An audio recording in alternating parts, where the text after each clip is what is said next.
I was about to say that. What's up, buddies? This is Jonathan S.P. Minham here with our second edition of the Future Card Buddyfight live stream.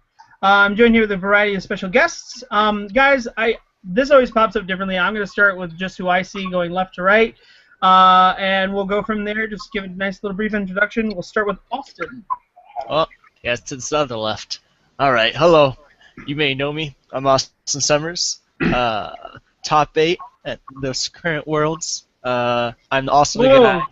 If you don't know who I am, I'm the guy who made adventures kind of a thing and pissed everybody off. All right, Blake Brossard. Hello, everybody. I'm an admin in North America, or the North American Future Card Buddyfight group in Cardfight Vanguard, Illinois, and a member of Team 2XC. There we go, Mr. Joel. Hello, I am Joel. I have a YouTube channel called Hunter Searchman. I've been doing Buddyfight content for like a year, I think now. It's coming up on a year. And I made top 8 at World Nationals North America. And with what deck, sir? With what deck? That's I should have asked that before. What was it? The Dual Durgan, the best system Dual deck. Dragon, yes, Dual Dragon. All right, we got Mr. Mike. Which one? There's 2 of us. Sorry, in my version, I see Mike from Canada, Mike. Okay. That's me. I'm Verta 2XC. I'm an admin of Vanguardians. I don't know why I'm in the Buddyfight stream, but John wanted me to be. Super Scrub. I needed someone else to be as bad as I am at this game, this call. Man, I'm gonna be great at this game when Hero World comes out. There we go. And then I got a special group of gents here. We got Mike and John. We'll start with either one, and you guys just tell me a little about yourselves and so forth. Hey guys, Mike Charmack. Most of you guys know me. If you guys just followed the last stream, I introduced myself there. Still #1 at the trading post. I'm trading with a bunch of new people lately. Recently, I did help judge at the national championship. Unfortunately, I probably won't be going to Worlds, but this guy, John Muir, actually got second at nationals and is going to be playing at Worlds. So I'll pass you guys over to him. Wonderful. Hey guys, pleasure to meet you. John Muir, one of the members of Team Feral Challenge. Go all over the U.S., playing in different regionals, always topping with my group. Our group, I should say. Yeah, I'm team captain right over here. He got us into this game, made us all top-notch players, and I play with some of the best players on Long Island. So, World's coming to you. What's up? No, I was just guys, John. What deck did you play at nationals? We'll get to more detail. I just want to give the viewers something to. It's not Dungeon World. No. It's Armor Dragons, Thunder Knights. Wonderful. And last but not least, let's see if I can get up here. Jason, could you talk about who you are? Yes, I love the t-shirt, John. My name is Jason, otherwise known as Super Genji 88 on YouTube, as well as Card Capital. I am the admin of one of the admins of the North American Future Card Buddyfight group, as well as a new admin on the Vanguardians and Cardfight Vanguard Illinois. And I judged with Michael the event here in Chicago. And there was, for those who didn't know about nationals, there was 3 floor judges. So I got 2 out of the 3 here, and I want to talk about, we'll get to that, but the first topic on the agenda today, guys, is nationals. And the biggest thing with nationals, when we talked about this before in the stream, was what was going to win, what was going to show, what was going to do well. Were you guys, as players and judges, satisfied with nationals, like how it turned out? No. I sacked everybody. I felt terrible. Okay, well, it's not the fact from winning, okay? I was actually surprised. Austin, go with you. Give us your thoughts, because you were there, you were a participant, you qualified to be there. What was your overall review of the nationals? Oh, personally myself, I loved seeing all the people once again. I was shocked because I played a lot of my own variant of Dungeon Rush. I'm not too used to that, so I was like, oh no. and that's why I lost to a lot of times. I managed to sack someone though, and I felt really bad. I was like, I'm sorry. I don't get why people always feel bad when they just dominantly beat someone. You're at a stage of the game where ass whoopings are okay. No, I don't think you understand. By third round, she OTKs me, and I have no shield, so I'm like, oh, well, Glory Seeker. I get the heal trigger, and then I sack her and OTK her, and she doesn't get her glory. Game 2, the exact same thing happens. And I'm like, whoa, I've never sacked this much in my life. It's a miracle. It's almost like you're playing Vanguard. Yeah. Blake, I would ask you, but I know you and I are what we call scrubs in this game. We actually end up doing Vanguard. So Jason, let's go right to you. What is your overall thoughts on? Oh, I'd rather hear from John Muir. Well, we're gonna get to him. We're gonna get to him. Oh. We're gonna get to him. Everyone's going down the list here. Oh. Calm down, Genji. Not Don't like get hit. that. You were judging. Well, I was impressed to see a Legend World player there. Okay. Well, that was because of, There was one that. guy with Legend World. I was also impressed to see Joel there with his Armor Knights.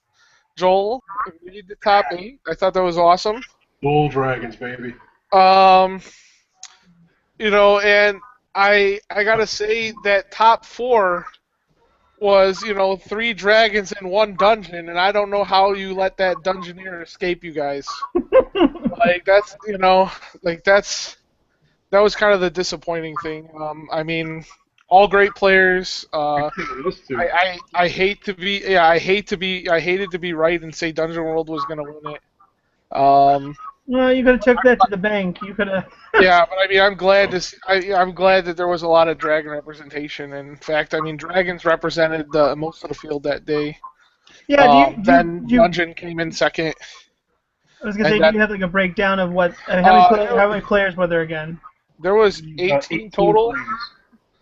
Yeah, 18 total, and my math is gonna seem wrong on this. Then I mean, so was it 9-7-1-1? Nah, it was 8 dragons, 7 dungeon, 1 legend, 1 danger. Oh, and 1 magic. That's what I'm forgetting. And 1 magic, yeah. Yeah, 8-7-1-1. How did those 1-1s do? Does anyone know? Like, how far did they actually get in the? I mean, obviously Joel got there. Yeah. Dragon Danger World made top 8, and I don't know like how close the Legend World came, or he got like 3 and dropped. Okay, and what about Christian Rodriguez, a Magic World player? He went 2-2. Yeah, Christian went 2-2, losing a match because Christian Larson gave a bad ruling, and then oh gosh, yeah, shots fired. He did. Here we go. Larson had told him that when he cast Kosher, if one of his wizards was removed, it failed, and that's not what happens, and he lost the match because of it, and then he ended up getting the 9th place seed, so he bubbled.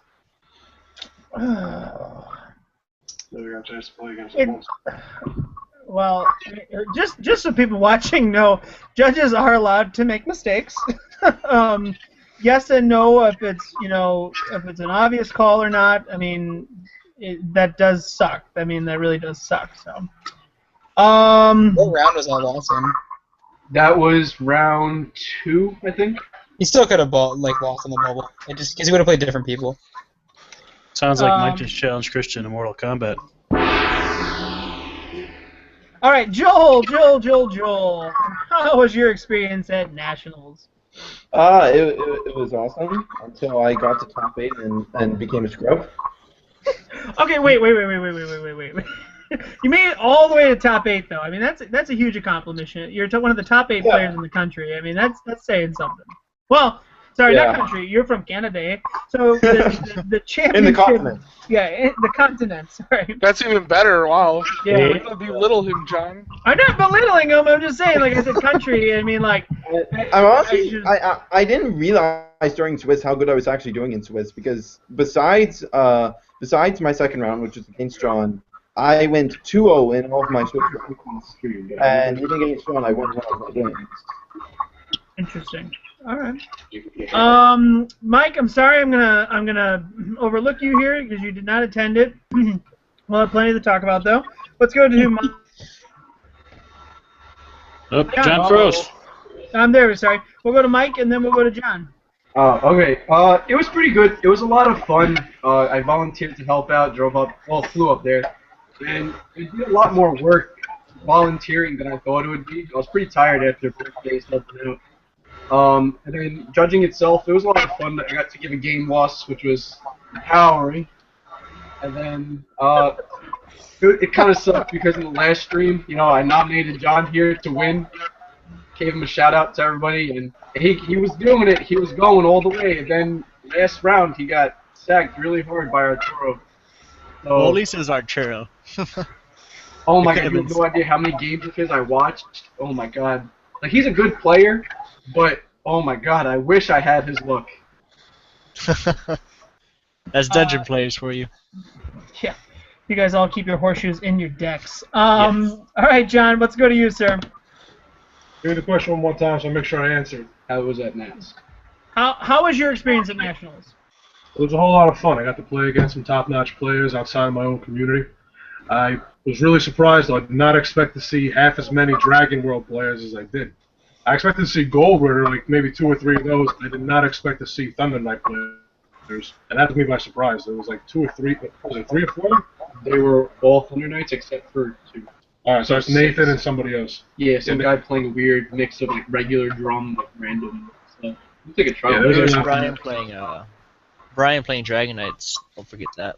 Oh, Oh, yeah. that's it. There you go. Yeah, Brian played Dragon Knights, that's right. Yeah, respect him for choosing that road, but it was overall it was a little lot of fun. So you get to go to Hawaii in January. How excited are you for that? I'm thrilled about it. I really am. I just wish my cousin had beat Arturo in top 4, so that way he and I could be going to Hawaii together. It didn't matter who won. But I got second. I'm not too happy about that, but I am happy that I get to actually go to Worlds and play for the world title. Anybody know exactly what's going on with Worlds as far as how many people are going to be playing? No. You'll see the guy from Greece, though. We do know Yeah. that. You'll see all of Bruce attending. He's gonna win it.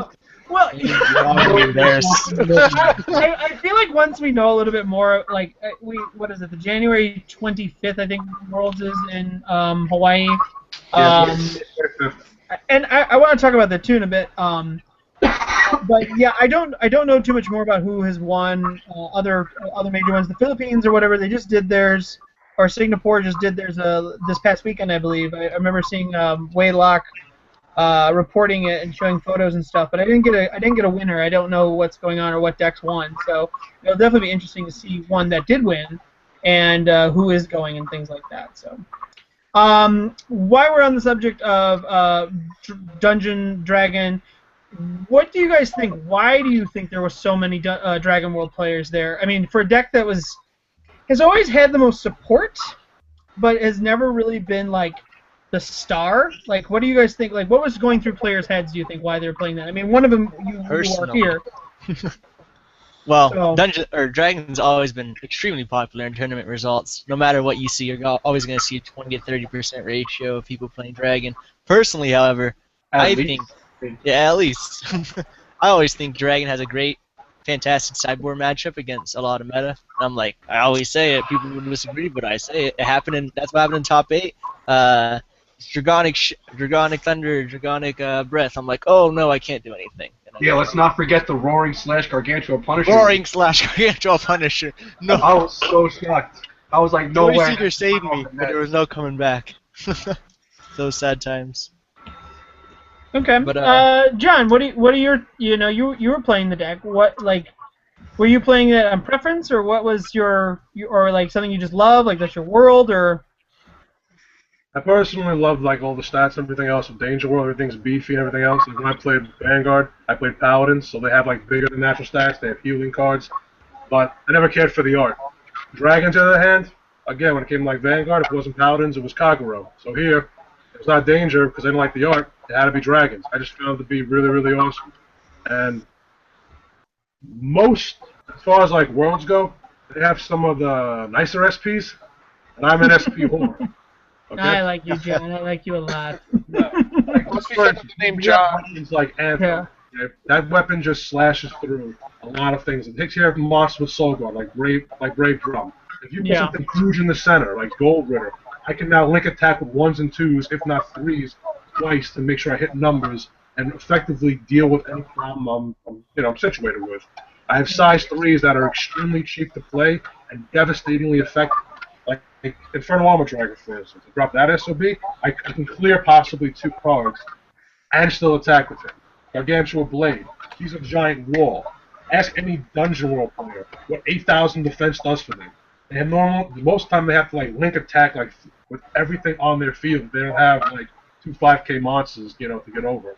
In which case, I have energies. I play shoot because I like to be able to play my deck, and in case Knuckle doesn't hit, or I don't have that blue dragon shield, I have to be able to conserve my gauge. So, Dragonic shoot, like when I'm playing Thunder or shoot, well, what's the difference? Thunder hits any size 1, but shoot, that hits specifically the ones that I actually care about. Tetsuyu, it hits Shilivana, it hits Gallows. If I was playing against, that Darkness Dragon World. Joe, when I was playing against you, I actually kept the shoot in because you were playing the size 1 with 3 critical. What's that guy called again? Galcorga. Galcorga, yeah. So, rather than pay the gauge to deal with something, I'd rather just deal with it for free the next turn and have the gauge to do whatever I want. Yeah.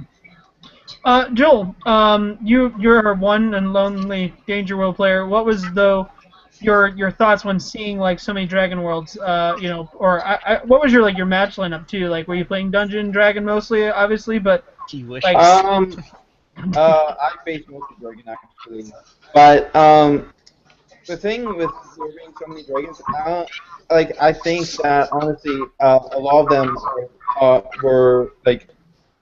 A few of them were probably playing Dragon just because they came from tournaments that don't have as developed a meta. Like places like Vancouver and Hawaii, we don't see the best quality decks coming from there, and we saw Dragon World decks coming from both of those locations. I think some of the Dragon representation came because of that. Okay. But then there are tools that Dragon World has, and that certain people are able to take really good advantage of. Sure. Austin, when you were there, like, did you have a lot of mirror matches? Do you feel like the Dragon World was an accurate representation of what the meta was? Well, of course, I'm Austin Summers, so anytime I enter a tournament, I'm going to fight the meta. So my entire tournament spree was, of course, Dungeon and Dragon as usual. I'm like, 10 out of 10. Why couldn't Joel handle this? It was actually almost all Dungeon and 2 Dragon. Yeah, I felt it was pretty much... It was what we expected. I just didn't... Personally, I know I didn't plan ahead. I was like, ah, crap. I didn't expect to see as much other nights. Hoping to see more gold. I was surprised no Gold Ritter. There's only 1 Gold Ritter player. I was like, wow. What how did you side against Dungeon World? Like, what was your I mean, obviously knowing that's going to be the top deck played. Like, that's what was the part where I messed up. I actually I planned for the Dungeon mix. My entire deck can handle Dungeon mix very easily because it penetrates the center super hard, and it's able to climb walls, and that's what Dungeon mix in my head does. But the Dungeon mix I fought was aggressive style, like I play, and I didn't know how to fight my own aggressive style. So I'm like, whoa, back up, stop. And then I just got smash face, and I'm like, I can't. Okay. So I didn't plan it for the aggressive matchup. And then same for Thunder Knights, I didn't really plan well. My entire deck was to handle like Gold Ritter, like everyone else was. It was to handle Gold Ritter and Seeger, and everything else that we thought we'd see. Yeah. Speaking of Seeger, Mike. Sorry, Mike from Canada. As just someone who wasn't attending, like when you see the results or saw the results, was that something you as a player expected? Me? No, sorry, you were there. Mike from Canada. Yeah. I haven't actually seen the North American results. I've actually been trying to find them the last like 5 minutes. Ah, okay. Well, They're not posted yet. Yeah, they haven't posted. I thought we posted in the Buddyfight group, but top 4 was 3 dungeon or 3 dragon, 1 dungeon. I don't remember what top 8 was. You guys said about. There are 3 more dungeons. Danger. There was 1 danger. 4 dungeon, 3 dragon. There you go. If I recall correctly. 3-1. Like, is that something you as a player would expect? Like, you know, I know you play Ancient World and things like that, but Well, that makes sense, basically. Dragon World's always good, has consistent draws, has consistent shields. Dungeon World's really good at doing its thing. And then the only thing that competes right now, I'm surprised actually that you said Darkness was in top. I'm actually surprised about that. I'm expecting more Magic to be in the top. Danger was in top, not Darkness. Oh, I thought they said Darkness was in top 8. No. Nobody played Darkness at all. Nah, Vanguard did all the dark stuff. Yeah, the shadow that had been Paladins in Vanguard was the only darkness we needed that day. I'm surprised there wasn't more Danger, actually. The new Danger Sport actually is a pretty good matchup against the Thunder Knight matchup. Joel's very excited hearing Hey, that. John, 1 second. There's a lot of feedback coming on the stream. Is somebody watching it while talking on it? If so, pause it. It's other mic. I can see the little... Yeah, it keeps popping back to you guys, Charmack. You guys got some background noise going on or something? No, nothing. Are you watching the stream? Facebook open, the itinerary open, and just the Hangouts, and nothing. Yeah, I don't know. I had the stream open, but it was on mute. Yeah, I keep hearing it. Give me 1 sec. All right. They're watching him in his front room. His mom's watching him. Yeah. I want to talk about, and Mike brought it up actually about the judging.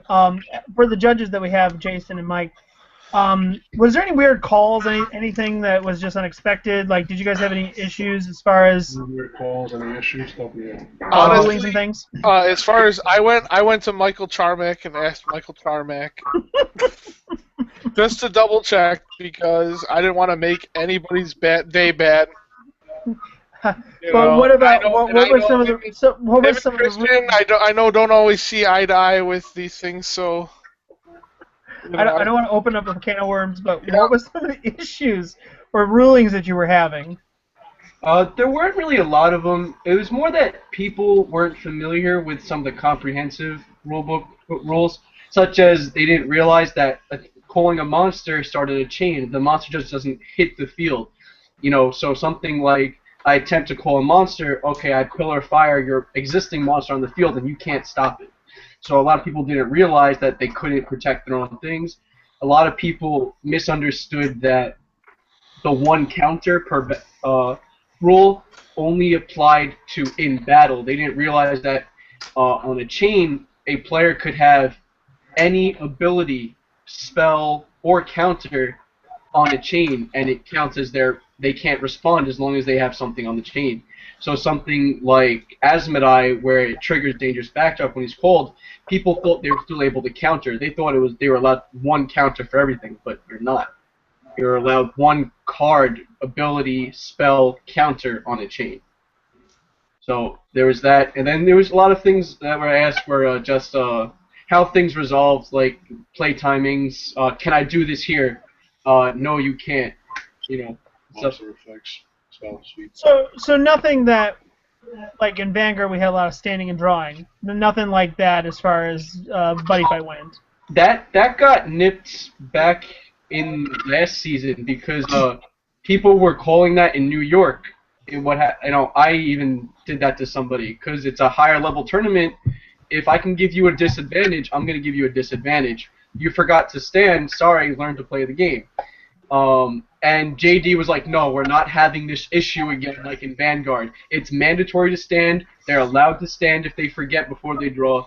So that we correct them. We tell them, oh, make sure you stand before you draw. But there's no like penalizations on it or anything like that. As you can see, Buddy Fight is a better game ruling-wise, so please come join us. Oh, truly.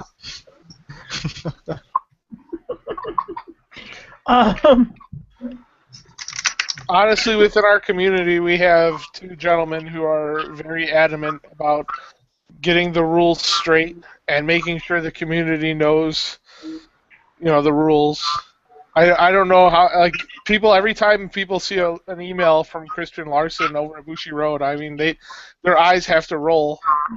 Like, what is he asking this time? I don't know. Michael, do you send Bushi Road a lot of emails? I tried, and then they stopped responding to me. Like, go look at the FAQ. I would send them paragraphs like, according to this FAQ, this, and then this is supposed to resolve like this. Does this happen like this? And then they just wouldn't respond.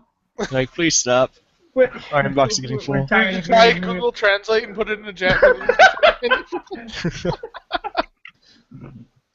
Overall, the guys that participated and played in your guys' travel, besides actually playing, what did you think of the overall event of Nationals? Like, they had all those side events and things. They had, like, where it was held, like, your stay, your visit, like, your overall experience with the whole factor from that respect. Like, you guys feel it was worth coming to Chicago? Personally, speaking from my experience, I liked it. The actual venue, I was a little bit shocked, maybe because I wasn't noticing that much, but they had this giant row in the center just filled with tables upon tables, but nobody was playing, and I'm like, oh, wow, it's like a small event. There's a little bit too many more tables than they expected people. Like, they got tables enough for the size of an entire California 500-man tournament, but there's only like about 100 people, or even 50 watching. I think that's being generous, saying 100 people. Yeah. But the venue itself was nice. It's a nice place. I liked it, especially the guests like Dr. O. Do you feel with someone like, or with something like that, like, do you feel like they should have live streamed the championship or anything like that? Oh, definitely. They should have at least recorded some of the top matches or something. I completely agree with that. I mean, I understand that Space Show's only third year, I think, third year doing so. This is their third year, and this is the first year they've had Buddy Fight and Wise. Multiple events worldwide, and I understand. Okay, maybe it's a little bit of a chore. I don't think they're that big of a company. I'm not too sure how the inner workings is, but I find it a bit disappointing they can't at least get a camera up, at least streaming the top tables for at least Vanguard, so we can see how something's going. Well, that's the problem. They have 3 different games they're trying to maintain fairness and equality for. It's why there's no LCQs, because try to do a one-day event for 3 games, it's really difficult. Whoa. There was, for Team League in Los Angeles, they had last chance qualifiers. But that was 1 game. No, they had it for all of them. Buddy Fight wasn't having a Team League, and neither was White Shores. They were invited for... Buddy Fight wasn't the last-minute qualifier. That's how I topped, remember? No, that wasn't a last chance. That was California's actual regional. That was your event. They had a last chance qualifier. The regional was like the day before. They did it the day of, not the day of the. Season? Let me go look this up because I know it had it. You're talking about Team League, John, when we went. No, their team in LA when they did it over the summer, they had a last chance qualifier. I contemplated going to it. Maybe for Vanguard, but for Buddy Fight, that was their regional. That wasn't an LCQ. Yeah, they didn't have a. What he's saying is they didn't have a past tournament in California like they always do. So that was their tournament. Like that's why Chicago. That's why there's no LCQ or for Chicago or anything, because Chicago had an event. It just happened that national. They should have timed it the day before. They should have done a lot. No, regardless of game, when you have that setting, and I've talked about this with several people, but when you have nationals in a place that is brand new in my mind, because I've done it in California now twice, they need to capitalize on the fact that when you have that kind of setting, and you need to get people there. You need to get, regardless if they're there for the last chance qualifier, or if they're coming to see Dr. O, or if they're coming to meet the artist. They need to get people there. So what they should have done was create a last chance qualifier the day before, Saturday, had people come for all games, whatever it was, participated, and then said, guys, thank you for playing. Whoever didn't play, come back tomorrow, meet Dr. O, meet the artist, play in tournaments, win a mats, meet Brandon Smith, all these things. Like, it was not heavily capitalized on. Like, this is your chance to actually put butts in seats. And they didn't do it. Yeah, no, they definitely didn't advertise, because when I went to the staff meeting on Friday night, they were like, oh, yeah, it's an open event, we're going to have side events, stuff. I was like, what? We had no idea about this. Like, a lot of people did not know about it. So that contributes to it.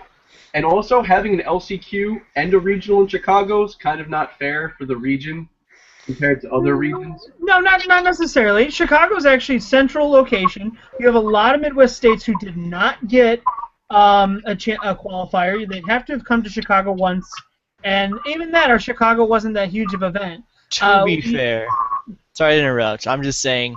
Side note: technically, technically there was 2 world qualifiers in California. If you count the Pasadena one, there was technically 2 world qualifiers. Oh, the Thank You Festival? Yeah. Yeah, well, and again, Jason, you said this too. Tell me your thoughts on the Thank You Festival. What? That's where finals, that's where the championship should have happened. Oh, Is at the Thank You Festival. for what? I never said that. The Worlds should have happened at, or the Nationals should have taken place at the Thank You Festival. But then you have all these bodies in one spot. Oh, I see what you're saying. That you have this event going on, you have Nationals going on, you have all these people in one central location. That's where it should have been held. Well, I think Currently, the it's reason in California. But I think the only reason people showed up to the Thank You Festival was because it was technically a world qualifier. Like, I know that's when I showed up, it's like, oh, it's technically a world qualifier. Let's go. well, yeah, I those think- who got invited, right? You Yeah. guys, they got invites still. Yeah, they took only top 2, but yeah, it's pretty much. No. Yeah, Still so I an think invite. I agree with the last minute thing, but I give pardon to Bushra. Like, I can understand. This is their first year running 3 different tournaments, as Mike said, so it's really Also, the cost of it, like renting out a building and giving out free hotel rooms and stuff, it's expensive. yeah. And again, to be fair though, they didn't have to have the championship where they had it. That was They had it like the most expensive hotel. Yeah, like The Queen's Mary. Yeah, like the Queen Mary, or like the that hotel they had down in Chicago. There's no. They could have had it in a Chicago suburb that would have been closer to O'Hare, cheaper for them all around, like easier to get to for people, like to like that's probably a big turnoff. Like the fact that the regional was downtown in Chicago. I mean, parking down there's, as you saw, very expensive. I mean, I'm sure you're used to it in New York and all. Yeah. But if they had it in like a suburb, there would have, they could have had a lot more people. when we did what was it? Chicago was in Schaumburg 2 we years did one in ago. Schaumburg, we did One in Oak Grove.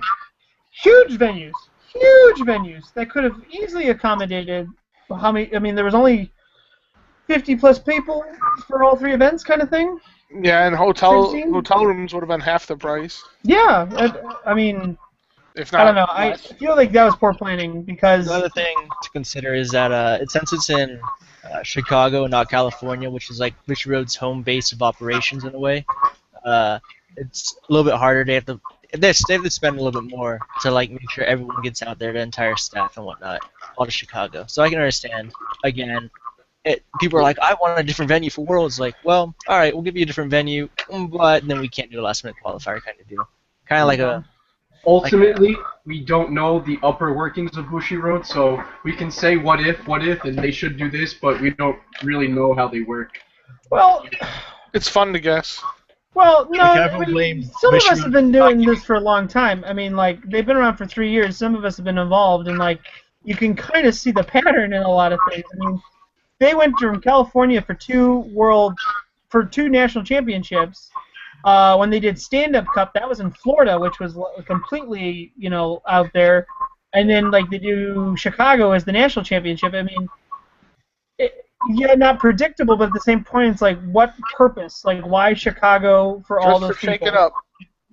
Yeah, but, like, if you're going to visit and you're going to have people get there, like, if you want people to come from these different regions, advertise it. Like, do things to get people involved and get there. Like, No, I have, definitely agree with have that. mini tournaments. They don't have to be last chance qualifiers, but have actual tournaments. Something more like the Thank You Fest. Yeah, would have been nice all over the country. I mean, I don't see it. It also would have been nice if the Thank You Festival winners also got a free invite to Worlds. Just what I'm saying, but hey. Didn't you Right, get we have enough national Dungeon invite that World- way? No, I didn't. I had to enter Oh. the Thank You Festival.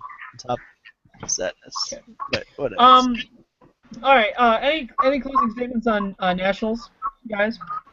Nah. No. Say again, B? Any closing statements for Nationals? No. Your second place. You're excited about? We're gonna go into Worlds here. Let's talk about Hawaii and stuff. You're gonna be going there the 25th. Did they talk to you yet about paperwork and stuff? Haven't gotten an email yet regarding it, but still. It's Bushy Road. Well, okay. So what we know going forward, the next set to release comes out after. The trial deck for Magic comes out. Yeah, we've got Asmodai. We'll get the Asmodai trial deck the week before, the week of. I don't think that's going to affect the meta. Can we talk about Worlds for a second? That's what we're talking about. Okay. Yeah, Map the side deck light shields. That's actually an issue. We got the sneak peek the week before, I think it is. Then the trial deck comes out, and then we literally missed the set 5. Literally, it's a few days or a week or whatever. So, so our meta is going to be very much the same going forward, other than Asmodai. Honestly, I think it's done on purpose because if you look at the Japanese release of set 5, it's coming out at the beginning of the month in Japan. So I think they purposely pushed the set back of 2 weeks so that it would come out after World. I think it's a smart idea. I don't think we need another Vanguard where we go, oh, Worlds is next day. Bam, here comes Abyss. Whoa, okay, let's spend our money on that. I mean, it's a great marketing ploy, but I would like to close out the year with our meta right now instead of saying, oh, end of the year, let's close out with a new meta. Well, if they wanted to take away Dungeon's chance a little bit, it definitely would help to make the set a little earlier and give some dragons some good stuff. But right. But it'd also be seen as a reason why they didn't give us the gold or trial decks soon enough and whatnot. But so, are you going to be playing the same deck, John, when you go to Nats? I mean, you don't have to say it on here. I know. I don't think the international pool will be watching. So, I mean, like, are you going to be playing somewhat the same world and stuff like that? I'm absolutely going to be playing Dragons. Going to be playing Thunder Knights. It's going to be a very similar build. It's going to be modified because it's going to. I foresee it's going to be strictly Dragons and Dungeon. As far as like, I don't care about the hybrid build. I don't care about the adventure build. It's Dungeon World. They have the ability to aggro. They have the ability to defend. If I'm playing against Dragons, I expect to see Gold Ritter or I expect to see Thunder Knights. Either way, I play Anthem, which is an easy answer to all those problems. If I don't draw it, I still play other powerful weapons. I have the option of Knuckle. I have the option of Sunfist. Either one is a great card. But when it comes to side decking, that's going to be my best thing there. Because whenever I'm not going to main deck, that's going to be like, whether it's going to be, like you saw my side deck compared to my main deck in the last format. I played not four Inferno Armor Dragons. I played 3 Inferno Armor Dragons and a 3rd Gargantua Blade Dragon in my side deck.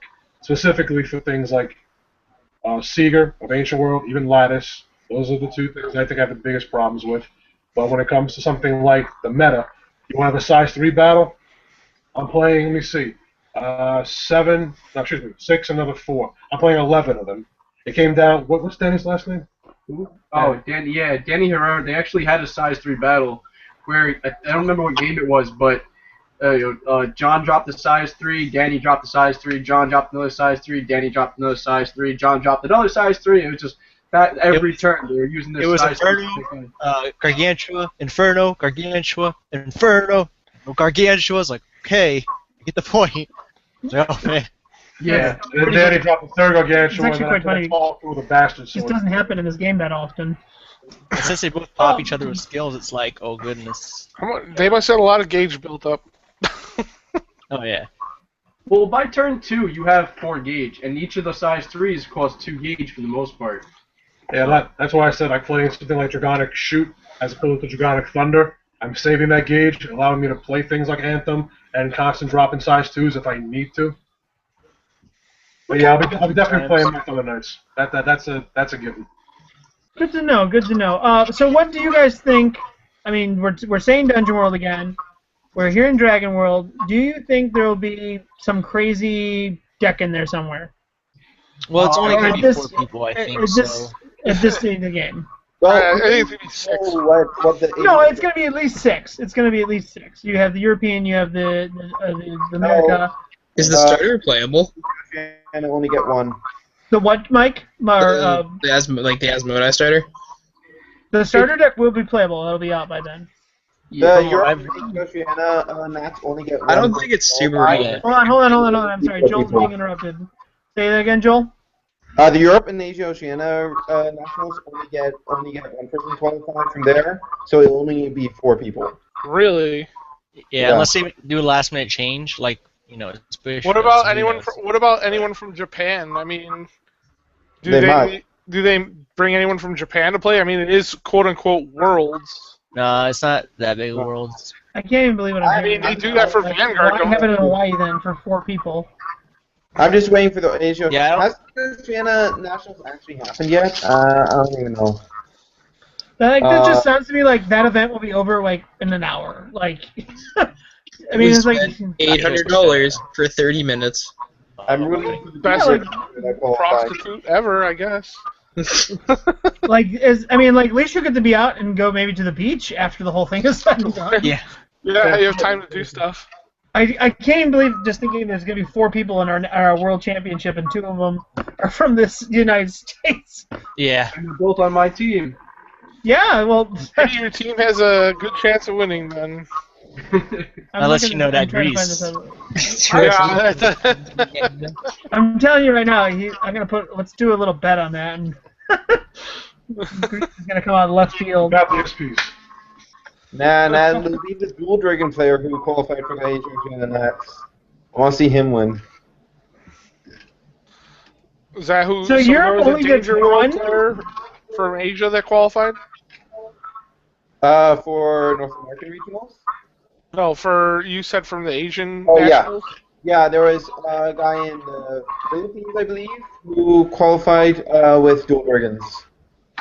Yeah, but we don't know the results of what happened, I think, on the finals. Or, talking about like the nationals for Asia. Oh, okay. Yeah. I can't even believe it. It is so true. That's so sick. There's only gonna be 4 people in the championship match. Like, They could send me first prize now. that's like our locals. Like, disgusting. And they're doing it in Hawaii. Well, more power to you, John. I mean, your chances just, in my opinion, just went up. So, Yeah, if that's the case, at the very least, I'll be ranked 4th. In the worst case. yeah, right. You're automatically made top 4 by showing up. Yeah, like that's. They got top 4. Top 4. You could not go and be like, man, I really hope that's not the situation. I really don't want to. Yeah, well, first is always the eye on the prize, but still it'd be the top 4 players in the world. I mean, yeah, you need like someone's bedroom to play in. Yeah. But they might just have you play in a hotel room. You don't even need to rent a convention space. you walk into a room, it's just like, it's some board, like a boardroom table. It's the hotel manager's office. Like, it's. Like, You guys so- play on Vanguard, the like, it's not even like chairs, like you play standing up. I hope at least, for the sake of all things, they at least try to do events there. Like, no one's gonna fly Who's there. gonna show up, John? Yeah, that's what I mean. Like, but what? That's just like, You are they pay gonna be $600 publicized? for Are they gonna be video recorded? Like, are people gonna be able to see this streamed? Like, this If is they a don't very record- sad. If I were playing in something like this, and you look at Konami and Magic, their events are so large to attract more people. Like, give me a crowd, give me a show. Like, let's Yu-Gi-Oh this thing and make it so you can actually see people playing. Like, I just find it's like It just a can't be slap in like the face. It can't be like that just yet. I mean, Yu-Gi-Oh's been out for a long time. It was a really fun game, and people loved the game. That's why they stayed into it, even though it went into the shitter for a while. Hey, But here's the thing, though. Like, By doing this, though, it's taken not serious. I'm telling you, if you can do this in Harry Potter's cupboard, you're not going to be able to actually have, in my mind, a legitimate card game that people should recognize and see. It's just the first chapter. I know it's the first, but here's the thing: when you think about what they did the first year with Vanguard, they actually did more, in my mind, the first year and a half with Vanguard than they have done now in the last year and a half. Like, I feel like they've totally toned it down. And like when they had shop qualifiers and stand-up cup, that was amazing. That was like the best thing they've ever done, for the sheer fact that you drew in people to your locals, you supplied locals with money, or a business, and you also had multiple chances to go and try and qualify. When you do these large-scale events, where they only are doing them once every region, basically, it's a much more incredibly different aspect to the whole thing. Especially in Vanguard, it's like a best one. Now, when you go to Buddyfight, it's 2 out of 3, and you have a sideboard. Much different, but still, have your locals, have people qualify from there, then go on and do a regional thing, and then go on and do a national thing, or so forth. I mean, I feel like they really take away from a lot of, like, again, celebrating people playing their game. I don't know about a stand-up cup again, cause buddy, that must have been expensive. But No, okay, but what? for what recording at least. Was it any different though than say what we do already? If you Personally- would actually limit the amount of people and you did it. When I look at well, like I know for myself personally, when I look at Yu-Gi-Oh regionals and they're like across multiple states in Arizona, you see a bunch of different people at every different shop because they have their own locals. But for Vanguard, when I did the stand-up cup, it was just the same people over and over and over and over again. There was like 3 or 4 teams every time. I'm like, oh my. It was like, eh. Different for area though. I mean, like you're Yeah. from California, so Or Arizona. Arizona, sorry. Maybe a place with bigger area, like California, I can understand multiple tournaments at, but like smaller places, eh. I don't know. I judged our Maybe one. stand-up. I judged the stand-up cup qualifier to go to Florida here in Illinois, and we had people from Wisconsin and Indiana, and there were like over 30 people. I want to say, like, which was more than there were at the actual championship. the actual championship. I mean, it gave the local people something to do. Yeah, they could go to a series of events. Hopefully, they get an invite to come to the stand-up cup shop. You know, the actual qualifier, and they come play there. And then if they win, they get to go to Florida. I mean, yeah. Again, I like that. I like the idea of the stand-up cup.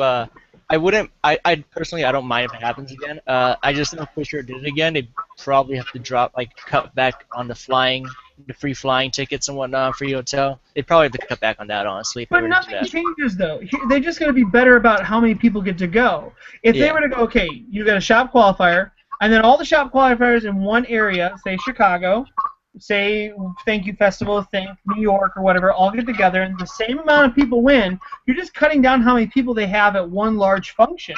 Like Right. to me, that's actually better for them because then they don't got 200 or 300 people showing up, and not all of them are going to win. They don't have to Like- rent the venue. You don't have to rent a venue. You have a smaller select thing. You can actually go to a larger shop and host that. I mean, like, that saves them money. And in the long run, more people, I think, locally will actually get out and start playing these games more. That's the one thing that hurts the Buddy Fight community when you hear about it is people don't like the name. People don't like the fact that they don't have a local. People are trying to play it. If you actually had stuff like this, locals would be more inclined to carry singles. That I think actually helped Vanguard. So let's see if it can work for Buddy Fight. That is true. After the first or second year that after the first year that Santa Cup happened, we did get a lot more players for Vanguard. Yeah, because if you could top your locals technically in a, let's just say what is like Robbie called glorified locals, yeah. a glorified tournament, like it's better for local prestige for the player. It's better for people to actually play this game, and the tournaments were free.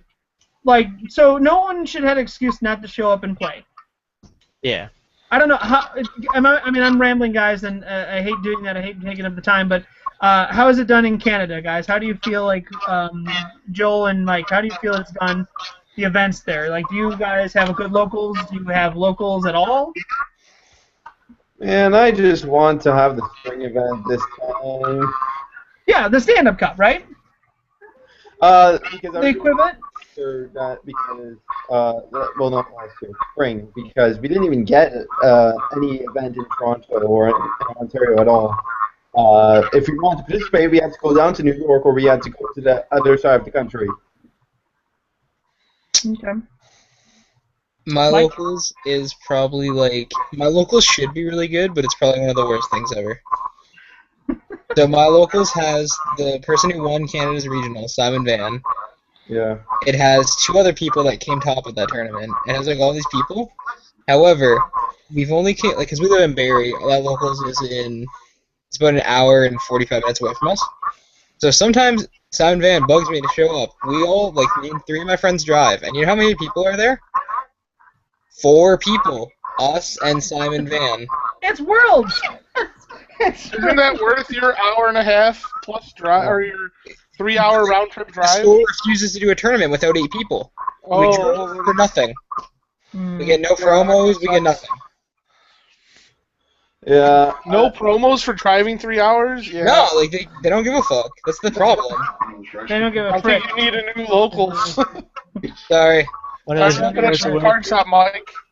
Yeah. Well, okay. So Mike and John, you guys obviously the same team. What are your locals like, and what are your thoughts on? Actually, we're going to talk about this is my end of the thing. But what do you guys think like at this stage? Like, what can be done? What's the word I'm looking for? To promote it? Well, I mean, when we talk about worlds and things like, and again, like only 4 people and things like how can we get Bushiroad to take this game serious? Like our worlds again, 4 people. Like, isn't that sad to a degree? Yeah. Well, to start off with the first part, our locals is a little bit in disarray right now because we had a bunch of people go off to college, and for us over here, DBZ dealt a huge blow.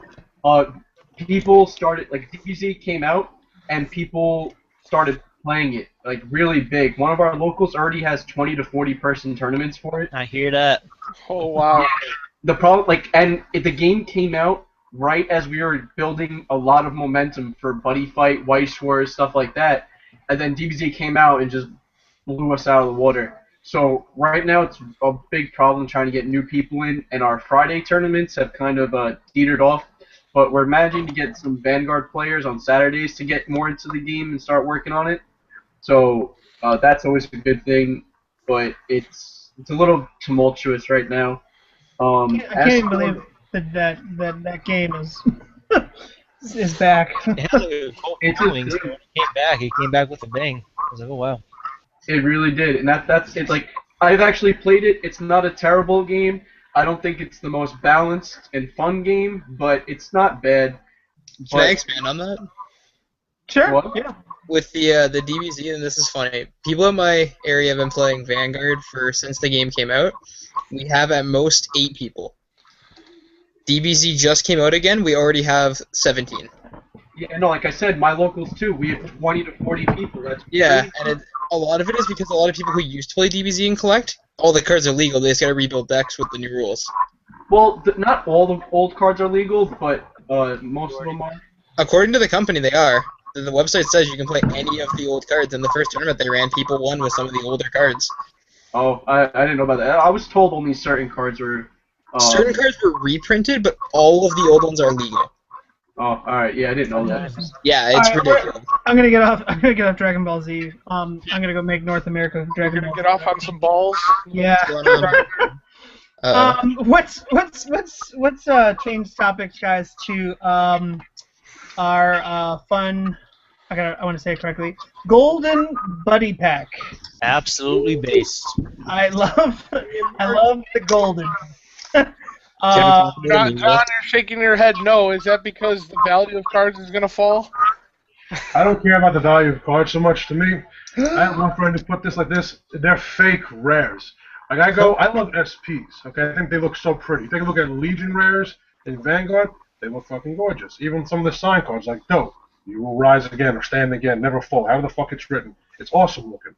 SPs are awesome. Buddy rares, they look nice. They don't belong in the main deck, in my opinion. I mean, you have like a whole deck hollowed out of buddy rares. I mean, Seeger's gonna look fucking beautiful. Don't get me wrong. That's gonna look hot. But I really don't think that those are like, oh look at me, I got hollows. Like, yeah, good for you.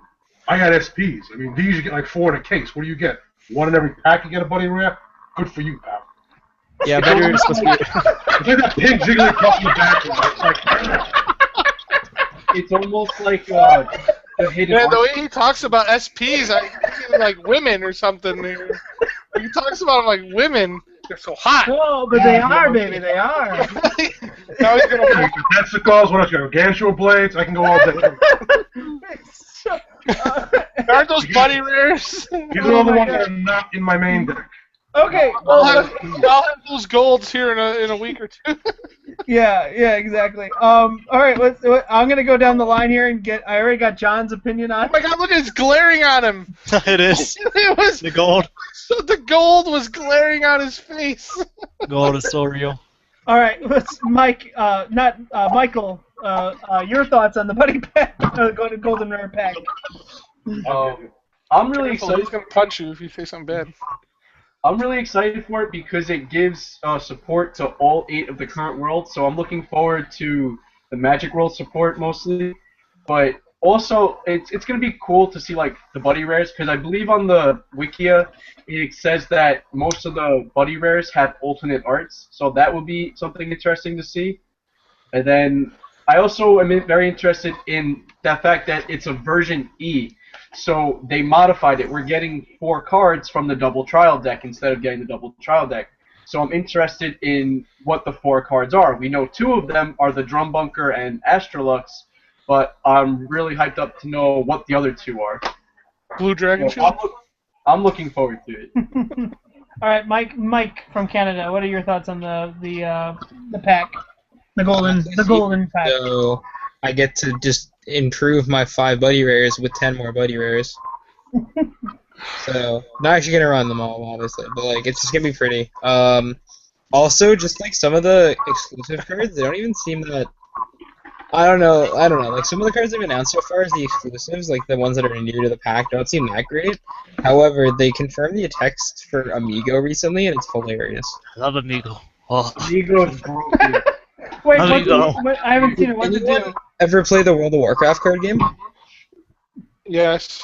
Okay, so Amigo reminds me of stuff from the World of Warcraft card game, because like there's a card in World of Warcraft that's like at the start of your turn you just smash your fists on the table and show that you're the biggest, and you choose 2 creatures to fight. It reminds me of stuff like that. Like you just do random stupid shit. Wait, what's the card do? I haven't seen it. You shout out a phrase and it lowers your damage taken by 1. Okay. So you need to scream. Have to scream like something about tacos. Hold on. Austin and Joel. Oh, okay. For the entire buddy pack?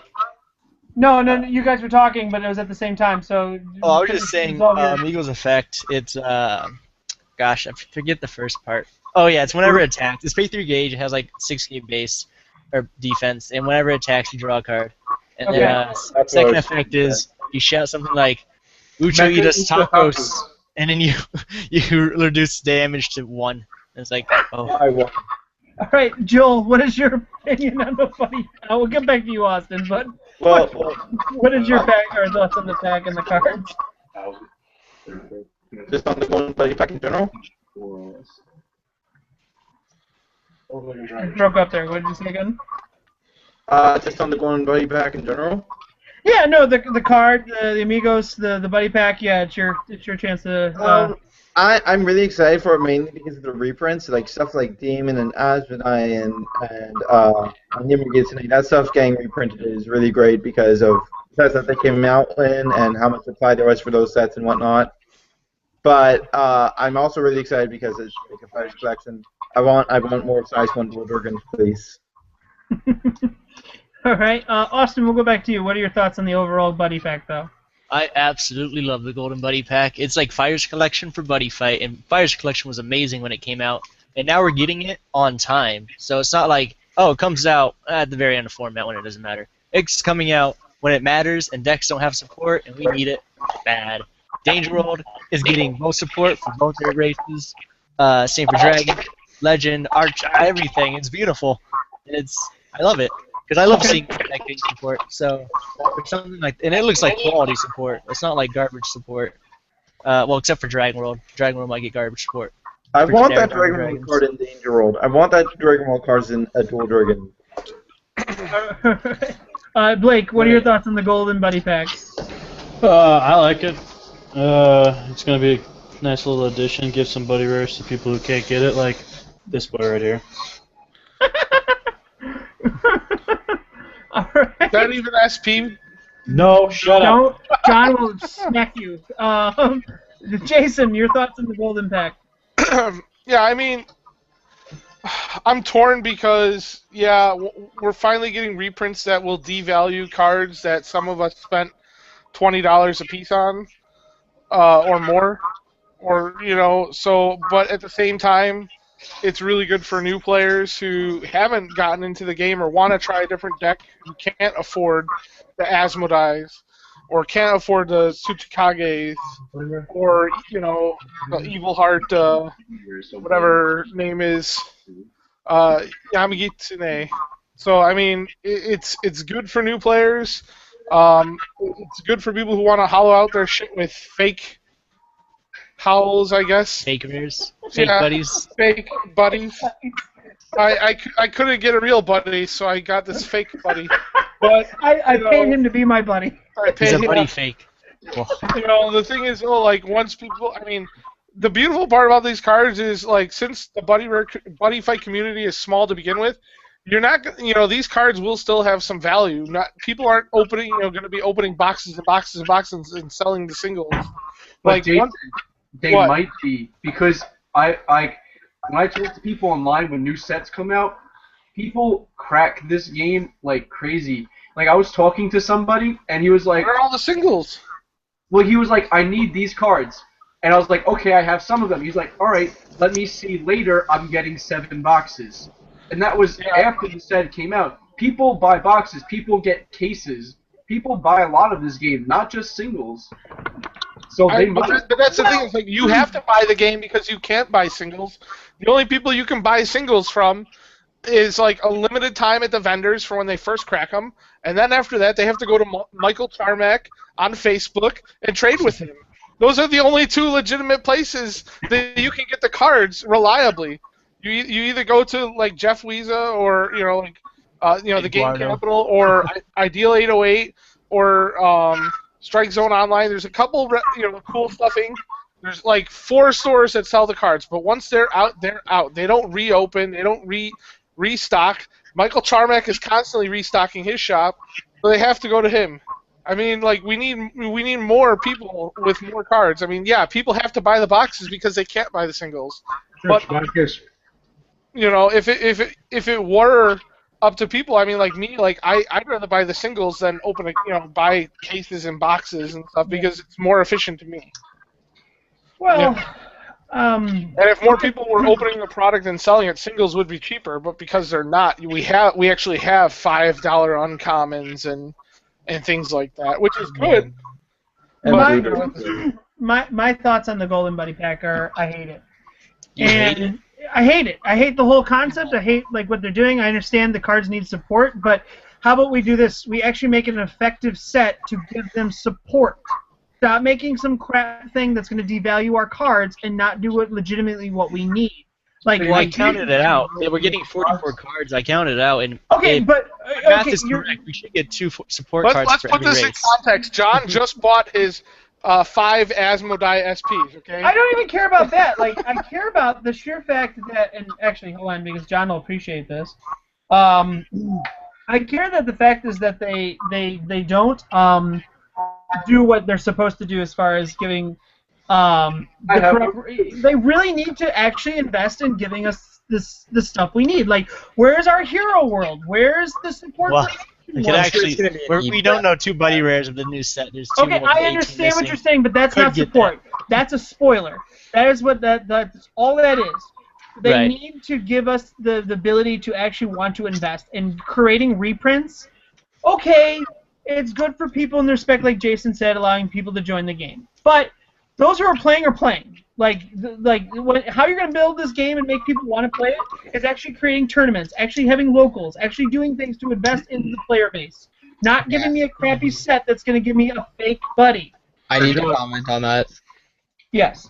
Okay, so I've played basically every card game from Magic to Pokemon, like everything. The games that don't get reprints die the fastest. And honestly, if Vanguard didn't have such a high power curve without reprints, it would die so fast. Because the ability to not be able to get the cards from the earlier sets as the sets get less and less produced kills it.